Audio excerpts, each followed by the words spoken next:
Can you believe it? We're live on the air. Monday Night Manager is back with me, Nick Webster, and that jackknife over there. Eric Wynalda. And as you can see from my setup, we've actually paid for the premium version of StreamYard. You look fantastic. I'm still coming to you from the cave here. The cave. I've got my television. I've got my Gio Reyna jerseys hanging up in the back, so we're good to go. And we are weathering the idea of Halloween. I have young kids. They are out trick or treating with mom, so time is limited. Let's get going, buddy, before all hell breaks loose. Well, this is Monday Night Manager, brought to you by SoccerX. Apologies to SoccerX, I don't have your logo up yet. I haven't figured it out yet. But SoccerX, can't get any better than that. I mean, that's and things are moving in the right direction, Nick. SoccerX is the football business arena hosting large-scale physical events around the world, providing incomparable networking opportunities, shared thought leadership and insight, broadcasted digital events to over 100 countries, and ensured that we provide unrivaled platform to connect our clients to the game's key stakeholders. And Monday Night Manager is going to be the key driver to meeting these stakeholders. And if you haven't joined us before, because we are live on YouTube and Facebook, this is the place where you're coming to get hot takes, the hot takes of world football. So, Mr. Wynalda, the fact that your missus is out with the kids, but they're going to be back very, very shortly, I think we need to get going. So, why don't we jump straight into it? Are you ready? I am. Okay, here we go. And I have yet to work out the, let's see, the banners. Here we go. Jesse back from the brink. Your boy, Jesse Marsch, has really pulled a rabbit out of his hat. He was on the verge of getting canned. Both you and I were speaking during the week going to Anfield could be very, very tricky for Mr. Marsch. And what does he do? He only gets a win in the 89th minute at Anfield. Come on, Jesse. You know, the thing, what's great about this, and I think the energy that he brought last year, especially in the relegation battle, and he saves him from that. The fans are chanting his name, and there was something special about some of those games in Ellen Road. You watch them and you say, all right, that's special. The other day at Anfield, what a special day for their team. And here's the thing, you know, you did say we were talking about this, and you know, as a friend of Jesse Marsch, I was concerned. You know, eight straight without a win, and that's unprecedented. Normally, your head is rolling down the street; it's over. But he somehow conjures up this unbelievable result. It's the same people, it's the same energy that's getting him results. Again, Aronson with the pressure on Gomez, they make a mistake and it's a tap in for Rodrigo. They of course they get scored on, and it's Mo Salah who gets him back in it. But I mean, at the death, the 2-1, the celebration. I don't know what that was with the I don't know what it was. It was like my hands on fire, but I loved it. It's for me. That's how cruel this game can be sometimes. Is that he was fired. Nick, he was done. If they don't get a result, maybe even a tie, they would have been in the cellar. They would have been sitting on 10 points. Now they have 12, a little bit of breathing room, and a game against Bournemouth that they can probably handle. But you got hats off to him. I mean, honestly, hats off to a guy that has been able to figure out a way to get two great results. Chelsea and Liverpool. Can't get any better than that. What did you make of Jesse's celebration? Hey, listen, there's been a couple of people who have picked up on this. I think it's clever. I think it is. I mean, getting on the ground, pounding on his hand on the ground, earlier in the game. This is something that, maybe he feels it necessary with all the pressure that he's been under to really kind of galvanize the group.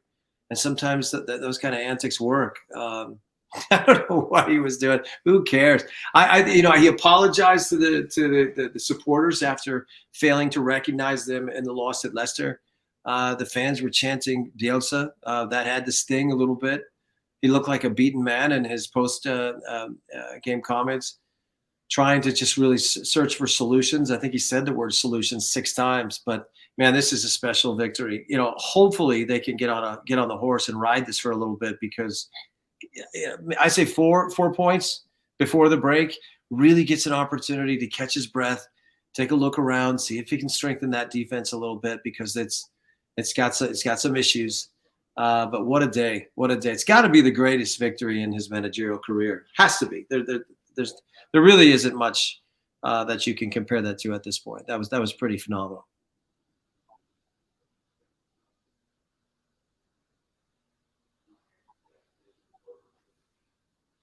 Okay, moving on from the highs to the lows. So Liverpool have not lost a lead since 2001. Liverpool currently now 4-4-4, the worst start to a Premiership season under the guidance of Jurgen Klopp. And many people saying he's looking tired. And of course, I found a picture that makes him look really tired and really old and really like, oh. And I'm just wondering, Eric, he's been in the job now 7 years.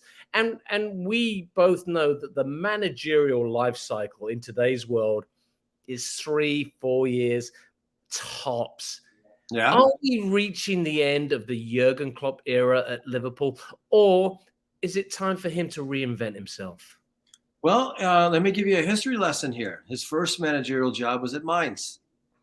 He was great in years 1, 2, 3, gets him up, 4, 5, 6, 7. Didn't happen for him. Out. Goes to Dortmund. 1, 2, 3, 4, 5, pretty good. 6, phenomenal. 7, out in the 7th year. What are we going to call this? The 7-year twitch? I mean, he does not do well in the 7th year. And so you might be onto something there. In the last 21 years, he doesn't move every 2 or 3 years, Nick. He moves every 7. It's really hard for me to figure out where, because he identifies with me so much as a Liverpool manager now. I can't imagine him anywhere else. I don't know where he would go. I think the German national team job is Flick's got that, and I don't think he's going anywhere. There's only one thing left to ask him. Would you have any interest in coaching the U.S. national team? How about that for an idea? There's been in mitigation to Jurgen, he's suffered a ton of injuries, but on the flip side, many are saying that they really haven't looked to refresh the squad in the dynamic areas that needed to be done, which namely is in the midfield. Yeah, they've made some smart moves buying Diaz, Nunez, but where's the engine room? And that's where Liverpool seem to be struggling right now. Well, it's my brother from a different mother, Wynalda. They let him go. I don't know why they did. To me, it was always a tricky move. Thiago is off and on. He's a phenomenal player. Henderson, is a guy that you can rely on as just a very versatile super sub, if you will, captain. And that's something that. He's played out of his skin at times, but you're right. Who is it? Who is the next engine runner? Who's it going to be? I heard all this talk the other day about Tyler Adams, the American, making his way to Manchester United. It's going to be someone like that. But it needs. That's where the refreshing needs to happen. Diaz is going to be out for a bit. Nunez is just so hot and cold, as fast as he is. He hasn't figured this league out yet, Nick. He just hasn't, and he's had some chances to really put some in the back of the net and get everybody to shut up, but that hasn't happened either. So, and I'm sure you've got Mane just down there having a laugh, if you want, with a big smile on his face down in Bayern or in Munich, because that's what everybody's saying. This is who we are without him. And that's as unfair as that is. That is the narrative. But I love Jurgen Klopp. I love it. I thought he was so smart in his post games. I think the jokes about getting up at night because he's 55 and he has to pee And now it's the reason why he gets up is the goal that was scored by Leeds. I mean, he gets them laughing a bit. So he gives you the idea, or at least the feeling, that even though he looks tired, even though there's a ton of reasons to be tired, still has the energy for the job. So we'll see how the next couple of games go, because they're going to be very telling. But he does have a long leash. No one's talking about letting him go. It's just not something that someone would say out loud just yet. You mentioned Manchester United, our next topic. Is Cristiano Ronaldo, is he a team player? Because as great as Cristiano is, obviously he's not high on the list of Ten Hag right now. And somehow the Dutchman has got to figure out how to keep the highest paid player on Manchester United happy. He's got to figure out how to integrate him into the squad when he can. And he's also got to figure out, how can Cristiano play the kind of football that Ten Hag wants to play? Now, we saw him start at the weekend, and I didn't think he did that badly, actually. But some of his actions over the last couple of weeks do not constitute what I would consider a team player. Now, you've been a striker. You've been known as a problem child, let's be honest. And you've been known as a maverick and someone who wants to do their own thing. Put yourselves in Cristiano's shoes. Is he a team player? Okay, so this clearly is not a fair comparison, because I'm going to go to that time in my career when I knew it was over, when I couldn't run past anybody anymore. It wasn't put my head down or have a trick and just size him up and run him. I couldn't do it anymore. That's what's going on with him. He's coming into the realization that his body is no longer cooperating. And every time that we used to see those magical Ronaldo moments where he would get the ball, run at somebody, and you just couldn't catch him. Everybody out there can catch him right now. Everybody. And so what you see out of him are these moments where he'll get the ball, he'll try a trick, and then he'll try a pass. He's not going to go too far if he's going to try and get on the end of a cross or something of that nature. He can still jump and head the ball, but it's really demanding an absolutely perfect pass for him to have a good moment. So what's frustrating to me is that I feel that this Tottenham walkout was really going to tarnish his legacy. It's something that I wish it didn't happen, because it is as much as we'd like to believe that he was always going to play at a high level. I think what has happened here, unfortunately, is he's gotten to a stage in his career where he can't do it anymore. And instead of becoming a better team player, he's still thinking that at some point this has got to be all about me. It's all about me, and everybody's got to to work to make it happen for me. And it's just one of those things, man. When he scores a goal, it has to be about, oh, okay, thank you. It's about me. It's all, and that's, we can't be watching a game, right? And Manchester United scores, and he's on the bench, and he's shaking his head. We need to see him smile. We need to see him clap. We need to. You know what I recommend, Eric? And I know you probably don't have his phone number, but you need to get on the phone for him and say, listen, Cristiano, I was in your shoes. Let me give you a little bit of advice. No, I don't think he'd take it. I think that's the biggest problem with Ronaldo is he doesn't take advice. He is the advice.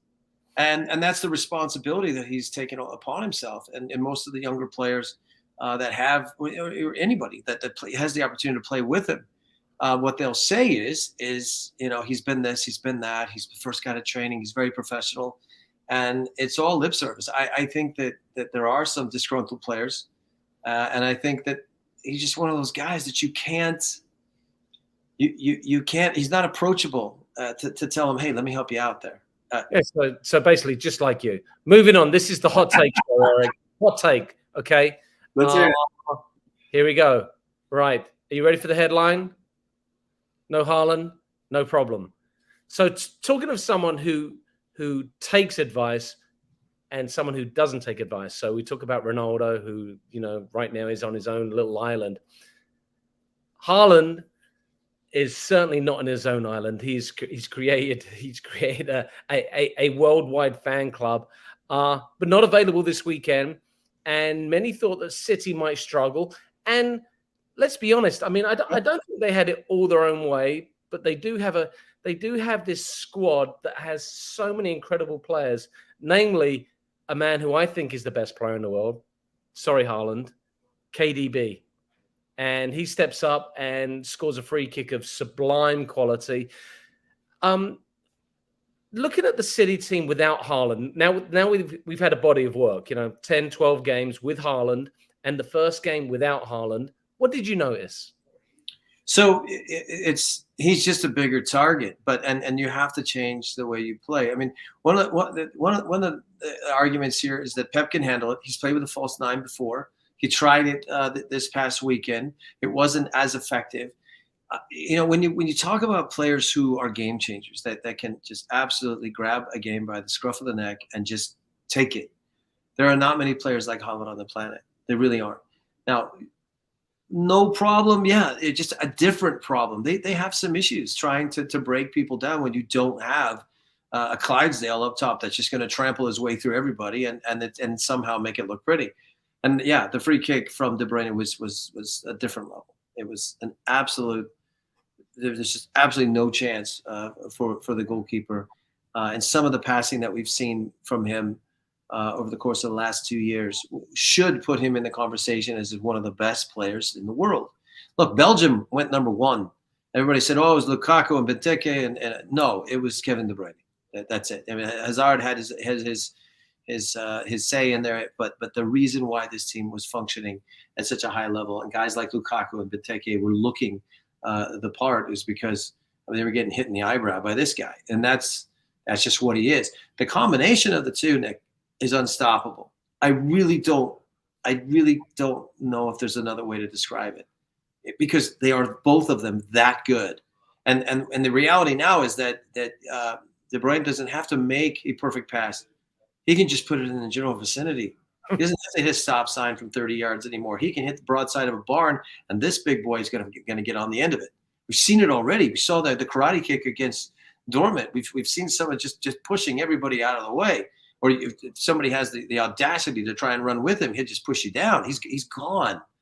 It's and he can score with his right. He can score with his left. He can score in the air. It's unstoppable when they're together. But I disagree with the no Haaland, no problem. That there's problems, but they find solutions of the genius that they have wearing the 17. Okay, well, there's one team that's finding no problem, and they're coming up with solutions every single time we talk about them. Oh, yes. Come on, you Arsenal. I mean, are we really going to do this? Yes, okay. I'm just going to do this because I want to go back to last season, okay, and the beginning, and it's great because it does tie in. Arsenal's first 3 games they lost. They played City. They got spanked 5-0. The Emirates was this poison chalice, just screaming vitriol at Arteta. Arteta out. And yet here we are a year later and 13 games later. Arsenal are top of the Premier League and playing some of the most sumptuous football I've seen in years from an Arsenal team. And frighteningly enough, it reminds me of kind of Manchester City football.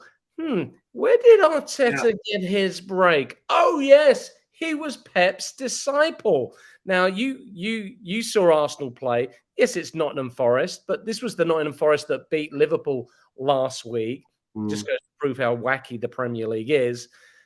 But it really was an exceptional performance by the Gunners and perhaps one of the best I've seen in recent times. Well, I mean, the important point there is this isn't Nottingham Forest that did beat Liverpool. Now, I don't know if Liverpool is just doing the Jekyll and Hyde thing because they have been the epitome of inconsistency. Arsenal is the polar opposite. That this has been comprehensive, consistent play from a unit of guys that seemingly really love to play with and for each other. Martinelli and Saka, who would have thought Xhaka was going to behave like this long? Jesus has already gone on the record and says, I can play with a smile now. That was kind of a shot at Pep. Like, Man City wasn't fun. This is fun. Saka, when he's fit, is a handful. This is a team that is playing with a rhythm that you've always wanted to see from the talent that they possessed in the past. victory through harmony was always the words of Arsene Wenger. That was what this team was supposed to be. Arteta's doing the same principles, but in a different way and in a prettier way. And that has been really, really impressive to me. You just spoke about harmony. Leads us to our next topic. And I think this one's going to burn you, Eric. Why is that? Because I didn't send you the topics beforehand, so it's definitely going to burn you. Okay, are you ready for this headline? Are you ready? Because I just pulled this one out of my backside, and I think it's very prophetic. Potter hates Pulisic. Now, we're talking about the American hero, and once again, you know, I guess you can relate to that, although maybe you were the American villain. But Graham Potter, the new Chelsea manager, unbeaten in 9, goes to his old club, Brighton and Hove Albion. It ended up being 4-1, and Pulisic is being played out of position. He doesn't look happy, and we've got a World Cup coming up in, 15 days' time, and you're relying on this guy, this number 10 here, to carry the hopes of the American team. Is Graham Potter really a secret agent for Gareth Southgate? And he's like, yeah, how can I screw the Americans really hard? Oh, man. That's they're a good conspiracy theory. But look, I think what's happened here, I think Reece James went down with the injury, and it really kind of forced Potter's hand. He had to figure out who was going to play if they were going to go to the 3-4-3. He's kind of stuck with Silva, who can't play in a 4-back system. He just can't. So when you look at it from that lens, Azpilicueta is not going to be able to do the kind of running necessary, and Sterling's ego won't ever let him play wing back. He's just going to constantly look over to the bench and say, "Hey, boss, I don't belong here. I need to be in a position that Mount's playing. Get me out of here." So what ended up happening was Christian Pulisic was like, "I'll do it. I just want to play." And so, gets the assist to Havertz. That was decent. And there was a moment there where you said, "All right, well, maybe through a performance like that, Graham Potter would see the value in him." But I've tweeted this out before. I still believe it, and I'll stay the course. Pulisic needs to get the hell out of there. He needs to get out of there tomorrow. Yes, we have a World Cup coming. Yes, it's important for him to get games. But sitting out the AC Milan fixtures was pretty telling to me. When you do something well and you've worked really hard to get yourself into the team, and then you find yourself sitting behind a guy like Gallagher, you have to ask yourself questions like, all right, okay, I get it. You're an English manager and you want English players on the field. We have an American owner and it's not working. It's not. And so, we've already heard the rumors of Bully wanting to sign other players to get somebody who's selling shirts. This sounds like a shirt deal to me. Nobody wants Pulisic 10 anymore because he doesn't play. So let him go. It was great while it lasted. You won a Champions League, for Christ's sake. That's phenomenal. Now let him go. Let him go play somewhere where he's going to be appreciated, because Potter is not the answer. We've already heard the rumors, and I think they're very true. Trossard is on his way. Who just ripped his heart out the other day with a goal and a knee slide and an unbelievable performance. But Trossard is coming to Chelsea to replace Pulisic. Now, whether he is considered to be a right wing back, which he is not, he's actually a left winger. Where does Trossard play? Who's got a good relationship with this Graham Potter guy? That would be Trossard. He's coming. Pulisic needs to see the writing on the wall and get out before it's too late. It's happened before. I mean, ask a guy like Fabregas. I mean, Fabregas was on top of the world with Chelsea, and they said, "Oh yeah, Jorginho, let's bring this guy in," and that was it for you. That's it. That's how I have an idea, and this is where Christian Pulisic should go. And I think you're going to agree with me. We are talking back to Germany and a team in Berlin that is just lighting up the Bundesliga, a league very close to your heart. For once, we are 12 games into a season and Bayern Munich on top. Why not? Because Union Berlin are. Tell me, Eric, what was it like playing in the Olympic Stadium Did you ever play in front of a full house there? I'm sure it was pretty. I mean, I don't think we ever got it full, but it is an experience. It truly is. It's a very gothic. I mean, if is it for lack of a better word at times, if you walk the halls of that old stadium, it is an odd feeling. Those were in my days. I'm sure it's changed since then. But Union Berlin is the feel good team of the Bundesliga, and what they've been able to do, and let's keep in mind, Jordan Piefolk is their starting center forward. He had a great start, but he hasn't scored for a while. And I have my theories on that. I've talked to some people close to Jordan Piefolk. Look, when the friendlies happened, the last two warm-ups before the World Cup, and one of them was in Dusseldorf, and if you're Jordan Piefolk playing for Union Berlin, and you've scored 4 goals, your team is on top of the table, and Greg Berhalter, the U.S. manager, doesn't call you in. There's nobody that can, no matter which way you describe this to people, when they say, "Oh, so this is the U.S. team, and that's Jesus Ferreira." Okay, so he's our best forward. And they say, "Well, actually, we have this guy who played in Switzerland and scored 40 goals, and then had to make a big move to the Bundesliga to prove to the U.S. manager that he was good enough for the team, but he's not here. Why? Is he hurt? No." Why is he not here? Because the manager has said openly that he doesn't fit in his system. He doesn't fit in his system of play. This is the most ludicrous thing that could be said. Time to change the system. It's not. It's funny when you play for the national team, and very seldom do you have anybody do what Greg Berhalter is doing, teaching the game. Teaching people to play his way of the way he thinks the game should be played. You don't have enough time to do that.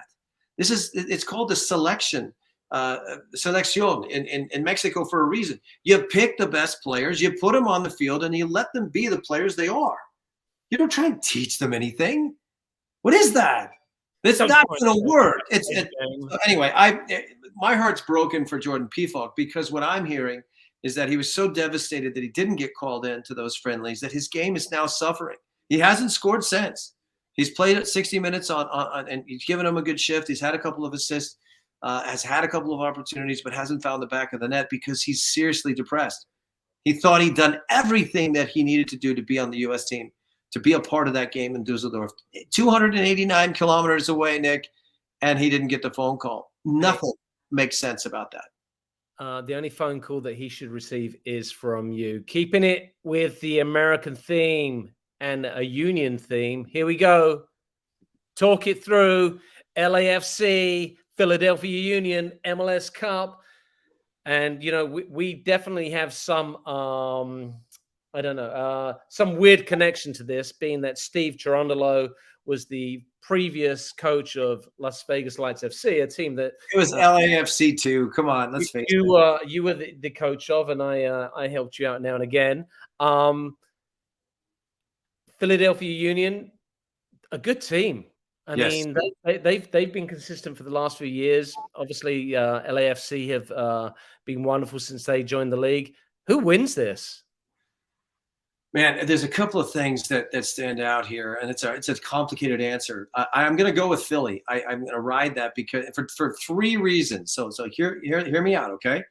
The number one reason is, yes, they have the better team. They simply do. If you look at Gazdag as a player, this is a guy who a Hungarian international. He's terrific. If you look at Carranza, who is actually coming on late, he had the goal and the assist in the game the other night against New York. The way that they play, Nick, they have this style about them where they are so offensive minded. In the transition moments, they play direct. Their Burke as a forward is someone that finds himself, wanting those one-on-one situations, seeking them out. They have an energy about him. Bedoya is their leader. He didn't look the part the other night, but through and through, this team right now is in the best form. That needs to be said, and I really think that for that reason they take him. The number 2 reason is Jimmy Curtin. Jimmy Curtin is one hell of a manager. It's something that we are very good friends. We talk about this all the time. He's just a guy that gets it. It's about personal relationships. It's not always about X's and O's and PowerPoint presentations.